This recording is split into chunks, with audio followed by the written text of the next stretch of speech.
Okay. We are almost there. I will remind everyone, you can hopefully see in the upper left-hand corner of your screen that we are recording this. So we are being recorded, and we are also going to be sending that out via email and on using this on our social media as well. So if you miss anything, or if you'd like to share it with friends afterward, we will certainly get that out to you.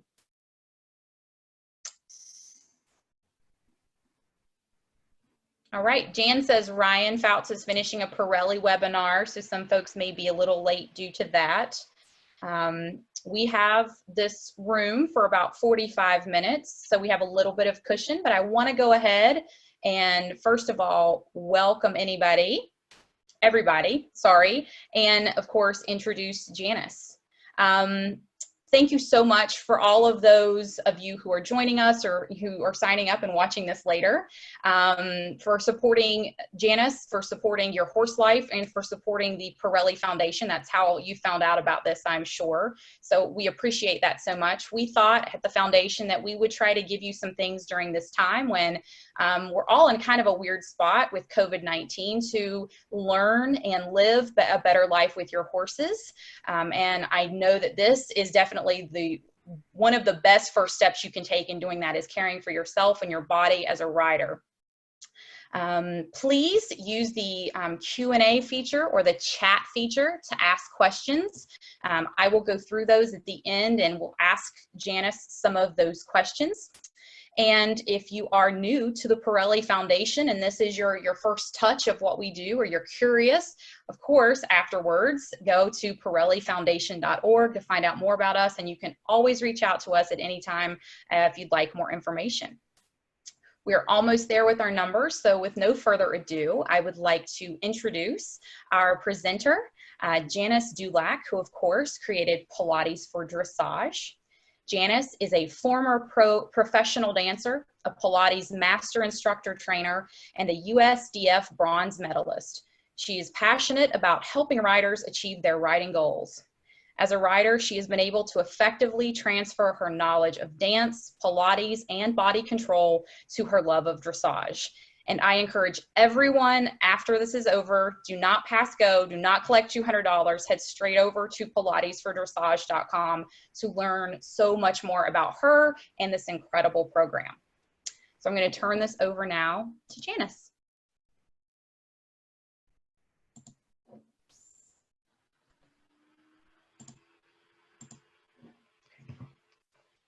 Am I there? You should be there. Anybody tell me if you're not just seeing Janice, and I will try something new. This is our first webinar, so give me some grace. Okay, so I just see me a little bit in the corner. I just see you. But okay. That's all right. And I just see you. So anybody? You might be all good. Go ahead, and if I get go ahead, and if I get any other feedback, I will try to change that as soon as I can. Okay. Thank you so much, Summer, and thank you to the Parelli Foundation, and thank you to the Parellis for having a Parelli Foundation. Seriously, I would never have attained my goals without my Parelli Foundation. I'm so pleased to be part of this great webinar series. I'm very honored to be with Letitia and Linda Parelli. We all are dedicated to the horse and the rider. So I, of course, focus on the rider because I come from a background where it was all movement. It was all about being a dancer and moving. And so I will say that I can move almost any molecule in my body because that was my training. So there are dancers, and then there's the rest of the world.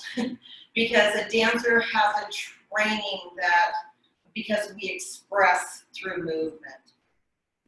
But while that's wonderful, and while I could do everything with my body, when it came to riding a horse, I was like so confused and so perplexed. I was trying to ride dressage at the time. This was a long time ago. And I'm like, I'm trying my best, and I'm taking all these lessons and doing what the teacher says, and I still couldn't find any harmony with my horse. And at that point, I was a dance instructor, I was a Pilates teacher, and trying to ride horses. And it just wasn't working. I was fit, I was completely fit. So I thought, well, what's wrong with me? I must be kind of stupid or something because I can't figure out how to ride a horse. And then it occurred to me that dance is a nonverbal communication. And what do we do with our horses? It's all nonverbal, it's body language.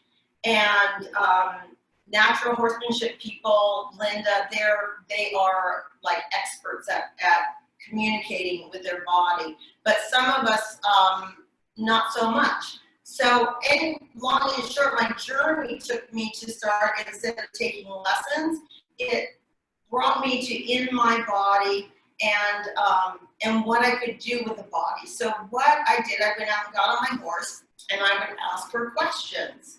I'd say, what would you do if I did this, or this, or this, or this, or this? And I would move a little piece of my body, because I know how to do that. I can move molecules in my body. And I asked her questions, and honestly, I had been struggling to get to second level dressage for 5 years. I couldn't sit the trot. And within 1 week, I could sit the trot. My horse was relaxed over her back, and we had harmony. And that's when I realized that there was a language missing, because oftentimes I was told, use your leg. Well, I can use my leg. How do you want me to use my leg, right? Or use your seat. Well, how? Or use your core. Well, what does all that mean? So this was back in 2000, and I just started realizing what I needed to do in my body, and that's what led me to write my book, Pilates for the Dressage Rider. Since then, my work has evolved and continued, and it really is the fact that you can't just go running and going to the gym and working out.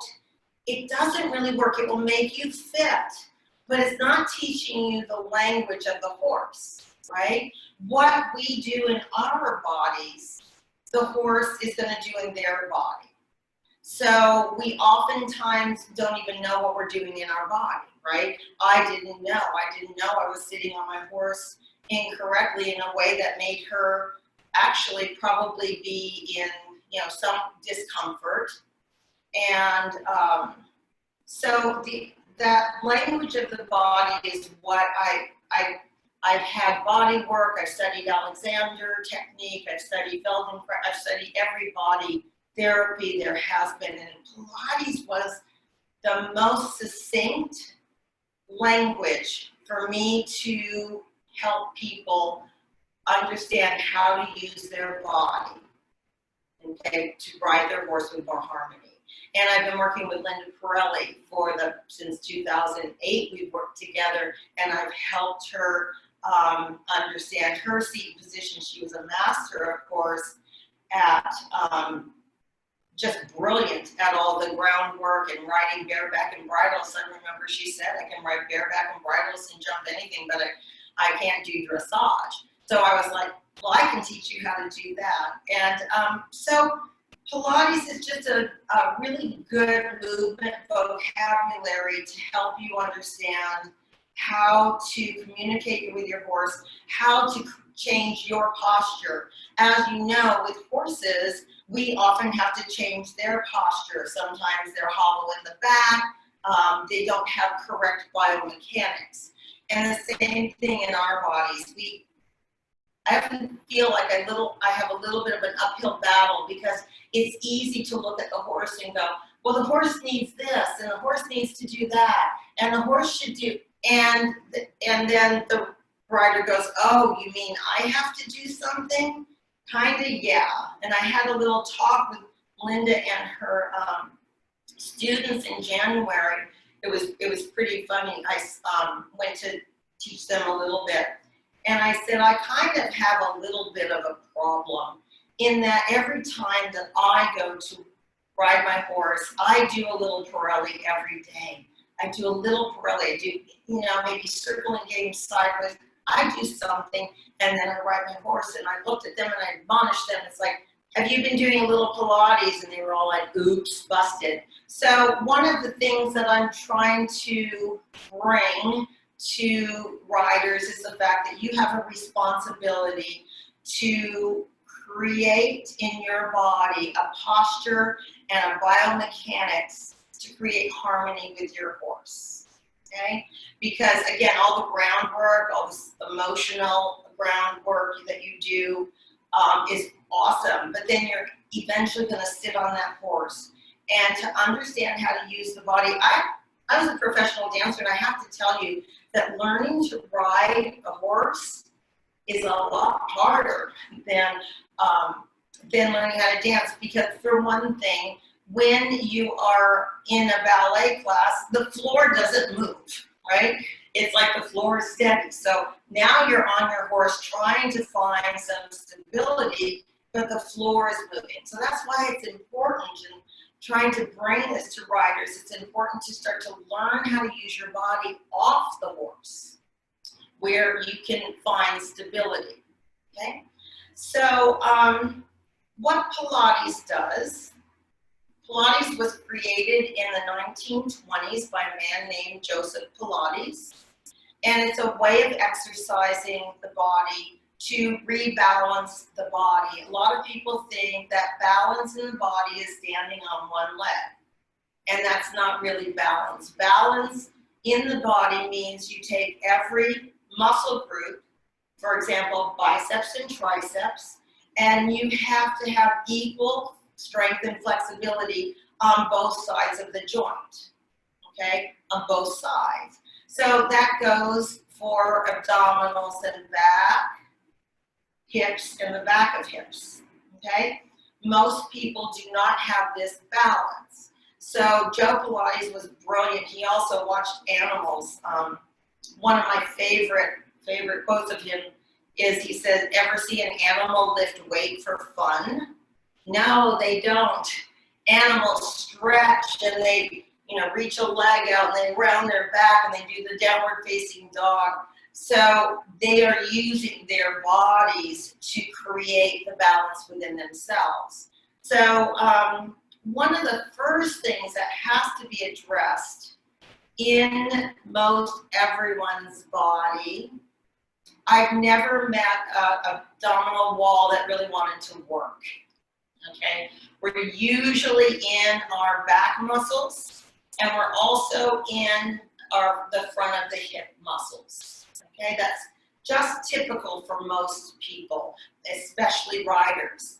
Have you ever been riding and, you know, you're riding along and your leg goes forward, and now you're in a chair seat, and your instructor says, put your leg back there. You get it back there, you go along, and they stop you again. They go, get your leg back. And you go along, and you're in this chair seat, and then all of a sudden you're going, well, I thought I was just really stupid. It's like, obviously I don't know how to do that.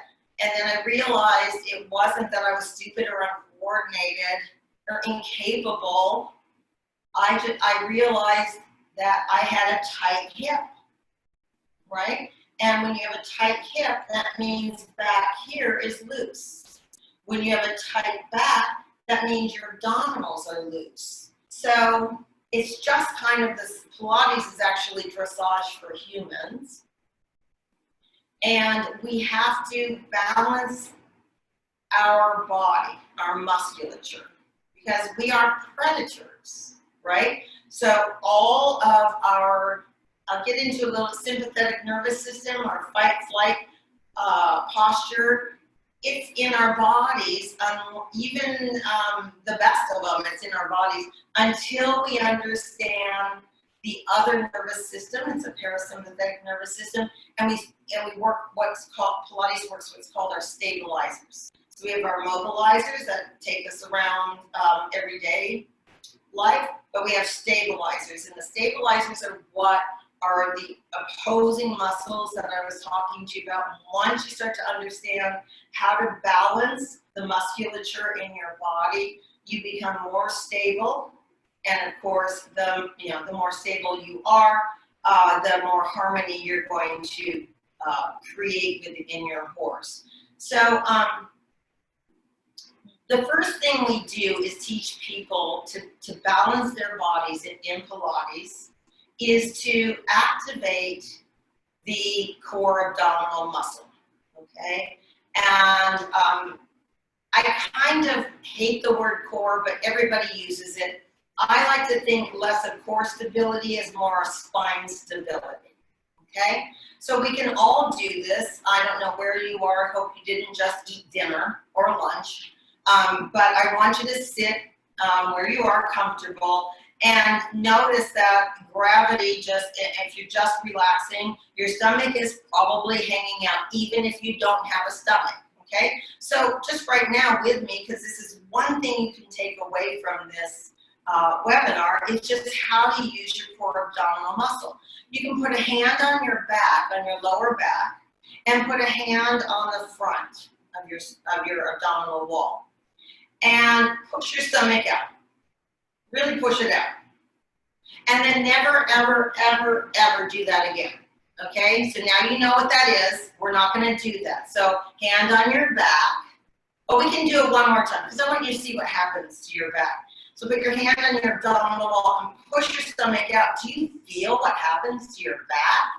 It tightens back there. So anybody who has back trouble or hip trouble, Pilates works and it really helps get you out of pain. So that's another thing to think about. We won't go there. But what we're going to do, there is this abdominal muscle called your transverse abdominals. It wraps around your spine like a built-in corset. These days, I guess you girls wear Spanx to pull everything in. We have that, okay? So now put your hand on your back and then put your hand on your abdominal wall and draw your belly button to the backbone. Keep pulling it in and keep pulling it in and keep pulling it in and keep pulling it in and keep pulling it in. And again, you can pull it in more.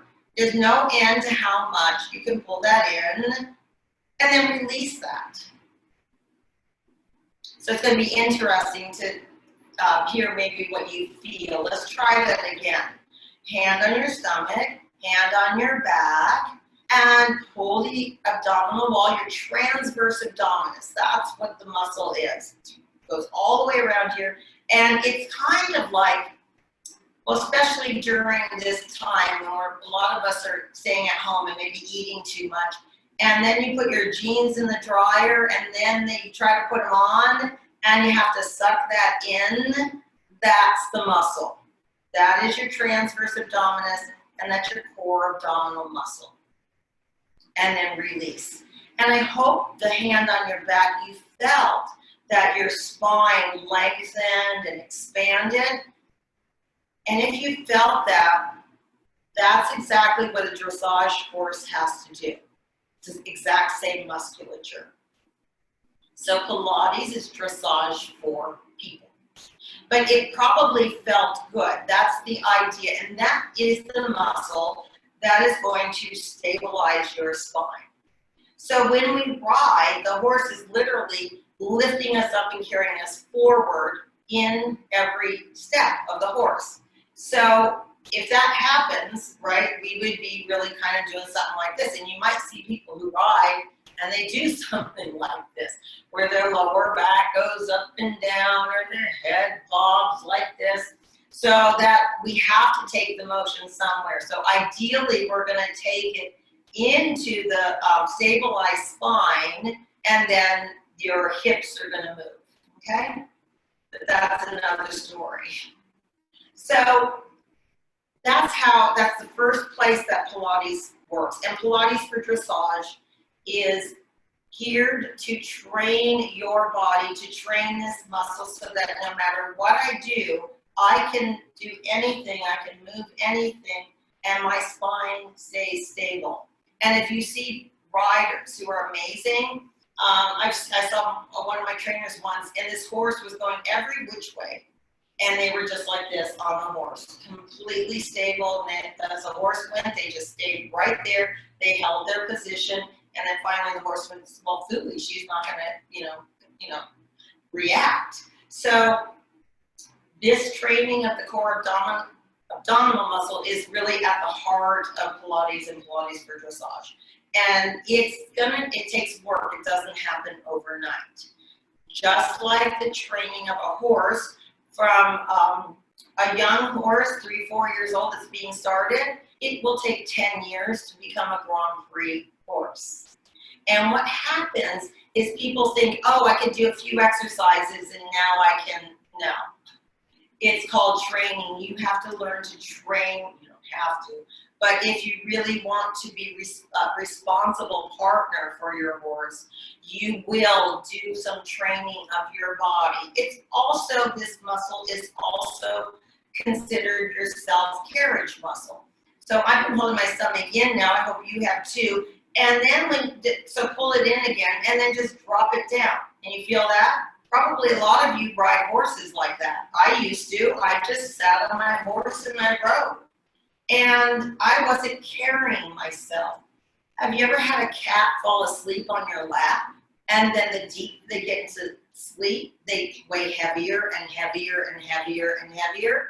And that's considered dead weight. So when you sit on your horse without any activity to carry yourself, well, then you're basically dead weight on your horse.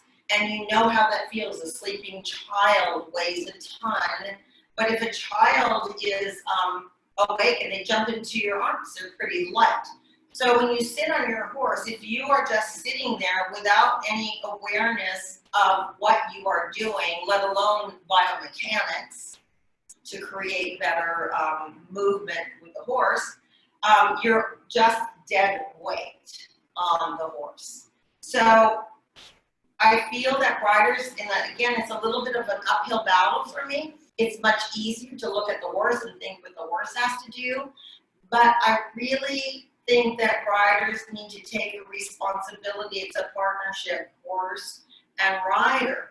And we focus everything on the horse. And oftentimes people will buy a new saddle, which is also important, but they'll try everything they can to make the horse happy. But they don't invest in their own body and their own selves. And that's probably the singular, besides a good fitting saddle and a good fitting tap. After that, you need to invest in your body so that you are an equal partner with your horse.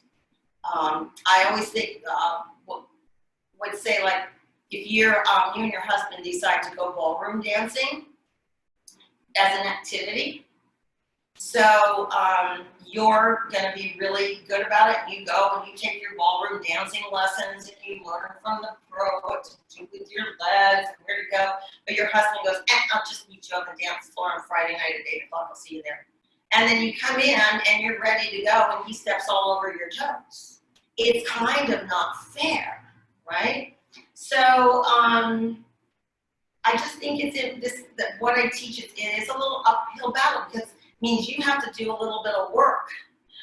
You can't just be complacent and sit on your horse or just go jogging to lose weight or to, feel some cardio.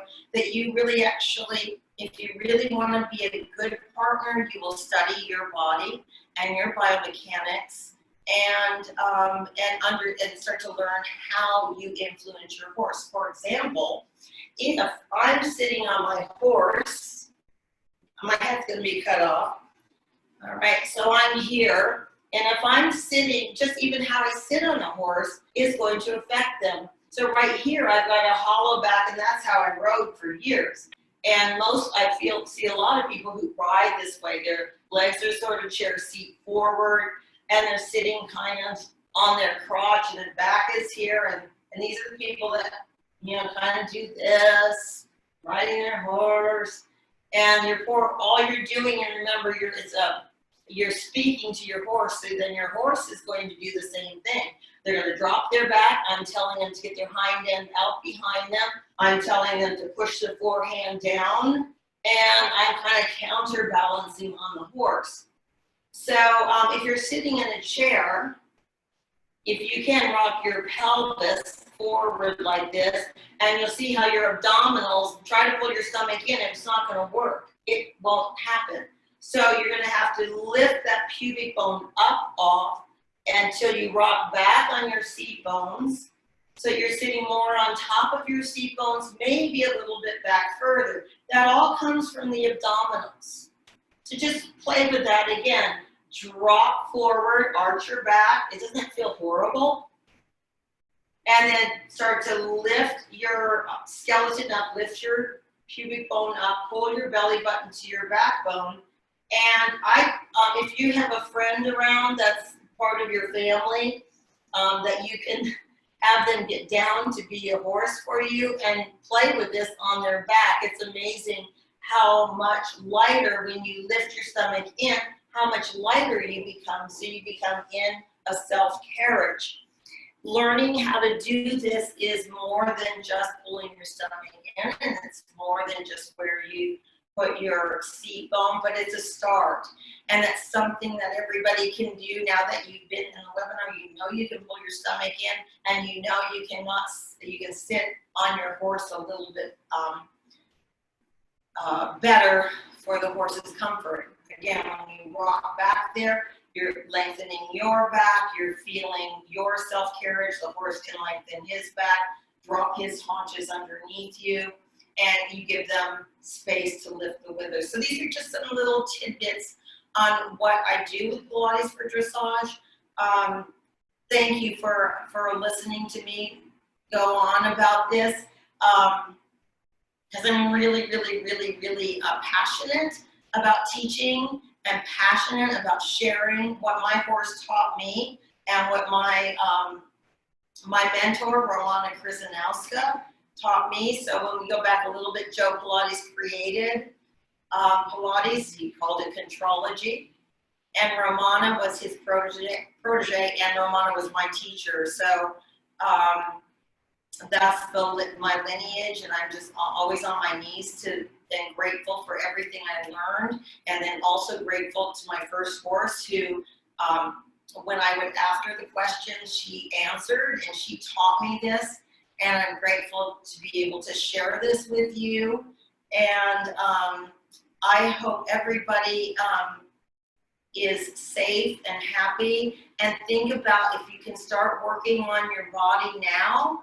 When you get to ride your horse, if you can't ride him right now, when you get to riding your horse, you will be a better partner for your horse if you can start doing something now. And just as simple as walking around your house, pulling your stomach in will be the first step towards that. So that's where I'm going to leave it. I'd like to know if anybody has any questions.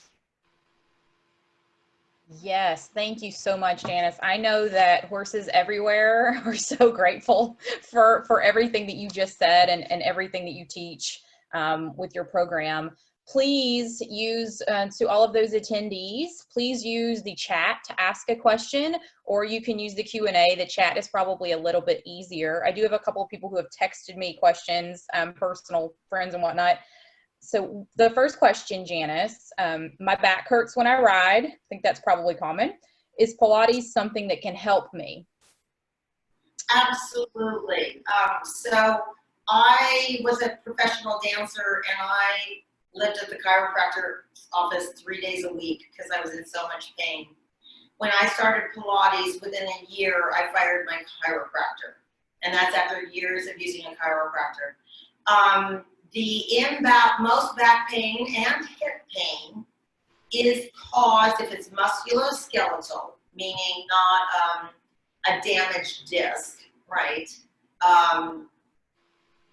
If it's musculoskeletal, we balance out the muscles in the abdominals and back, in the hips. And what happens is, it's kind of like if you have a car that's out of alignment and you drive, you ruin your tires. Well, what happens to us is when our bodies are out of alignment and we keep going and we wear the joints down. Now we create that pain. I have ready for this list? Bone spurs, arthritis, degenerative disc disease, stenosis. There's one more, can't remember it. I have all of that in my spine. If you took an x-ray of me, you'd go, oh, sure up with steroids and put her out to pasture.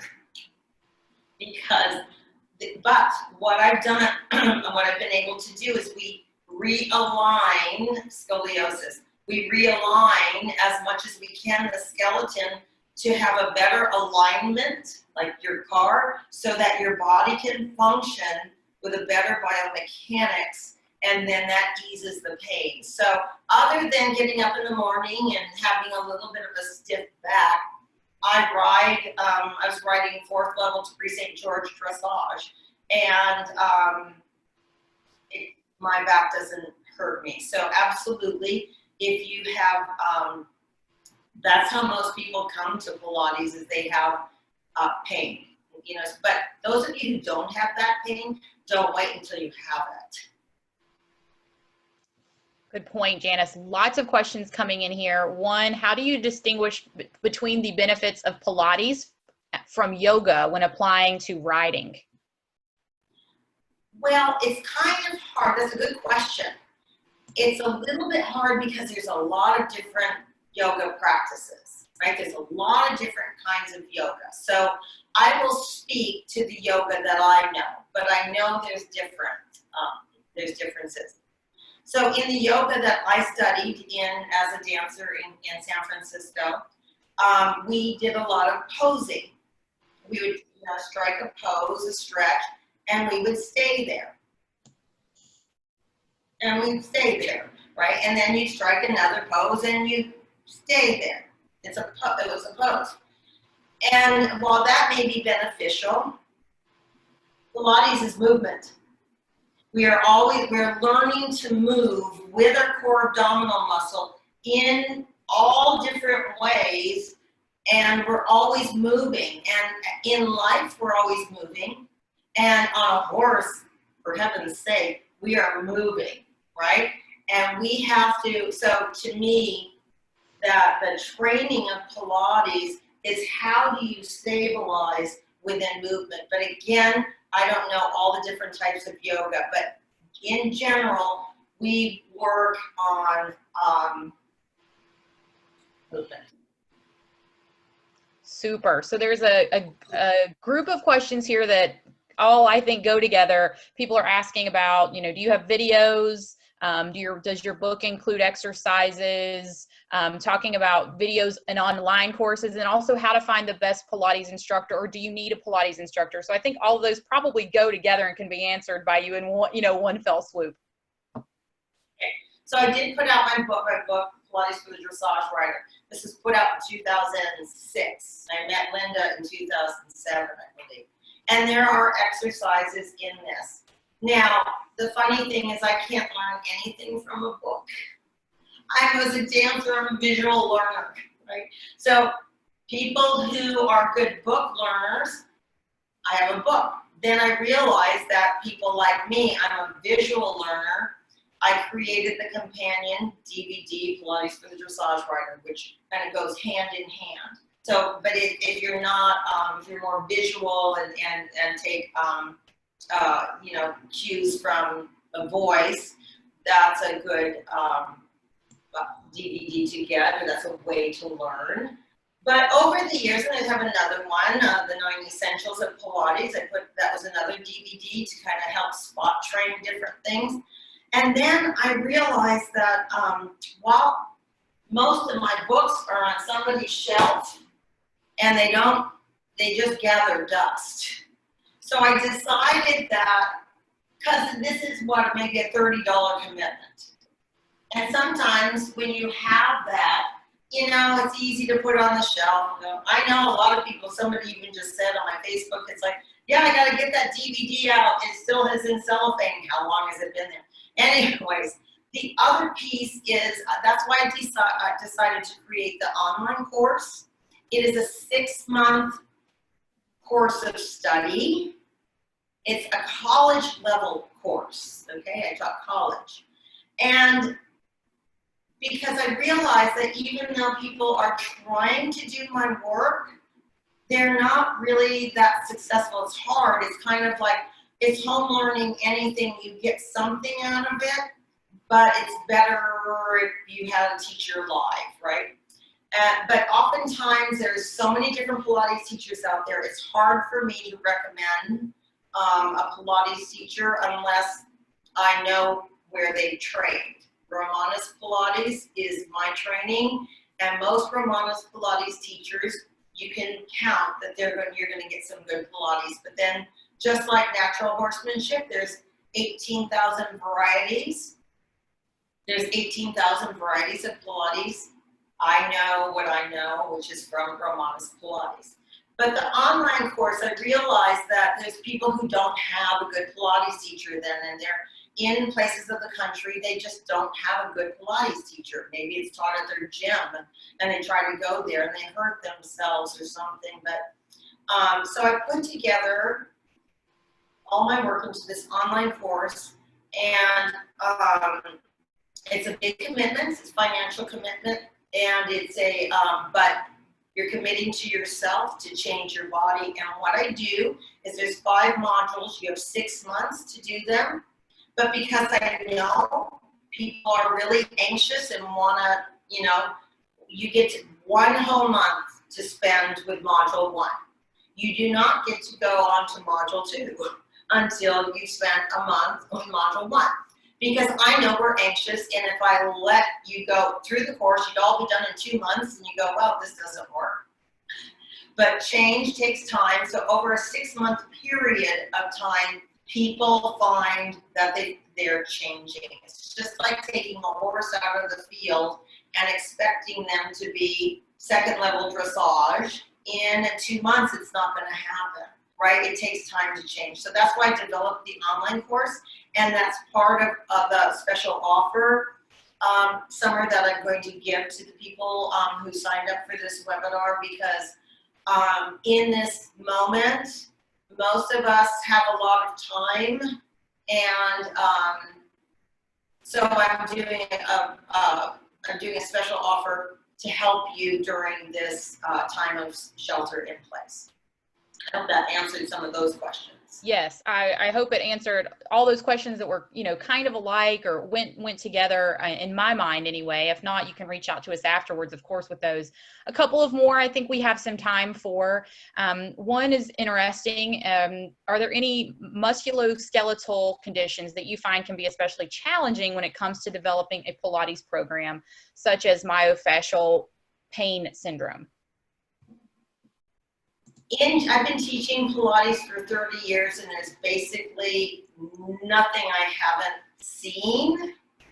And that's why you need a good Pilates instructor, and why I go so slow in my online course, because generally, if you learn to move correctly with the right muscles, a lot of conditions can be alleviated. Like for me, my scoliosis, it's embarrassing. If I stand up and I let go of my Pilates muscle, you would see how twisted I am.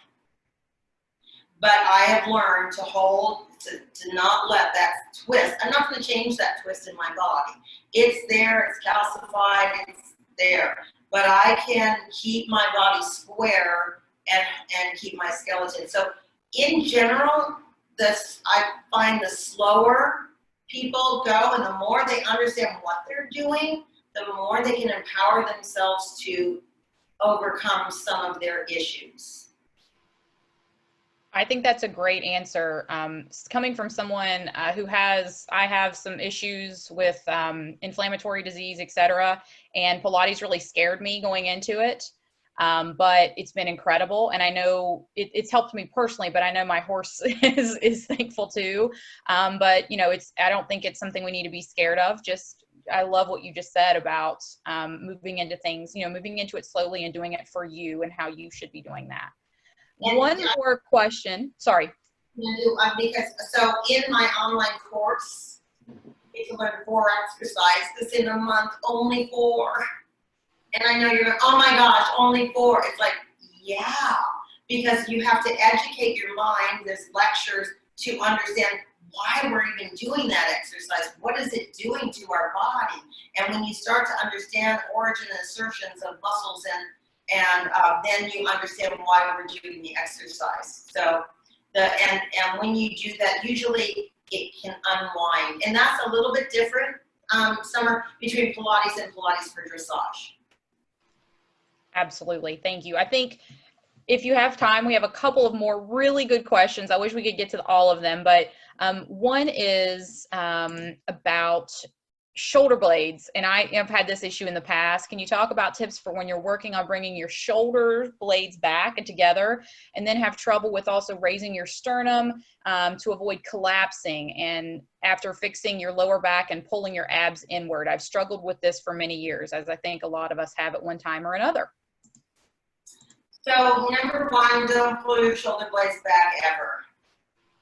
Okay, so that's the fallacy, because the minute I pull my shoulder blades back, I pinch them together, and then that pushes the rib cage forward, and now we're all out of alignment. Okay, so and Linda will tell you that she had to ride like this for a long time. She had to ride with her chest down, and not, because the minute she would try to lift the collarbones, she'd pinch her shoulder blades and the rib cage would come forward, and that's just the problem. So just like a Grand Prix horse takes 10 years to make, it's going to take 10 years of study how to hold this while you lift and while you open your upper body. But having said that, one of the things you can do, take your arms out to the side, press your spine backwards, and then just rotate your humerus bone, so like you're pointing your thumbs backwards.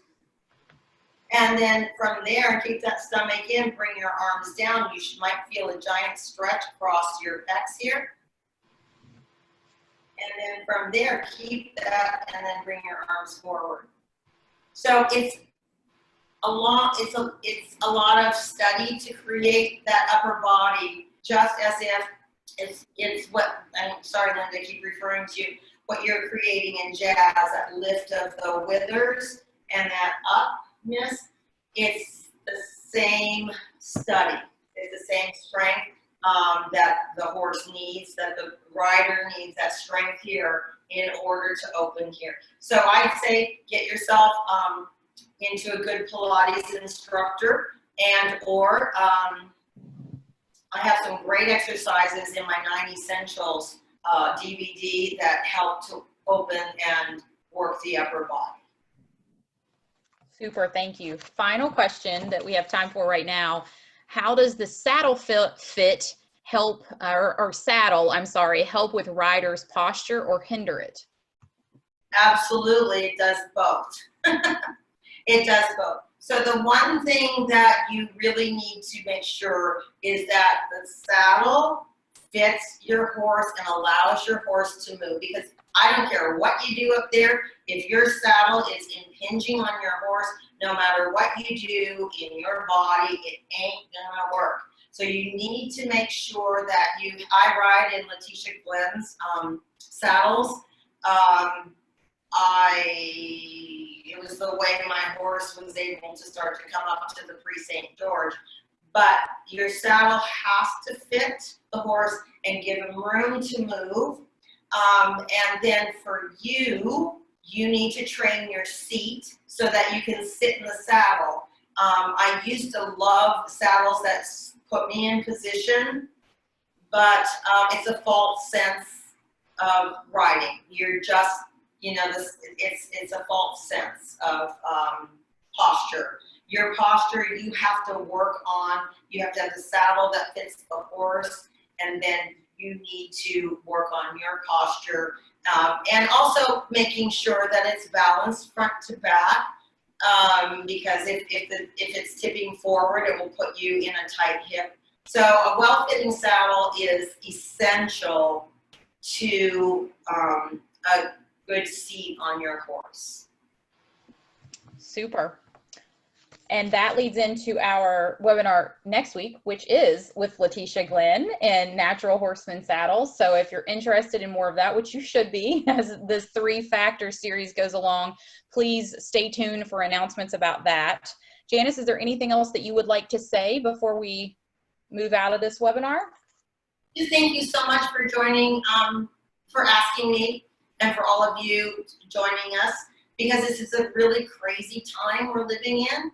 And so if this webinar series brings you a little focus and a little peace and a way to think about things, and takes your mind off of it, I'm very appreciative that you put this together, Summer. So thank you very much, and thank you everyone. I look forward to hearing from you. Plus, I will be sending you out your special offer for attending. I really appreciate it.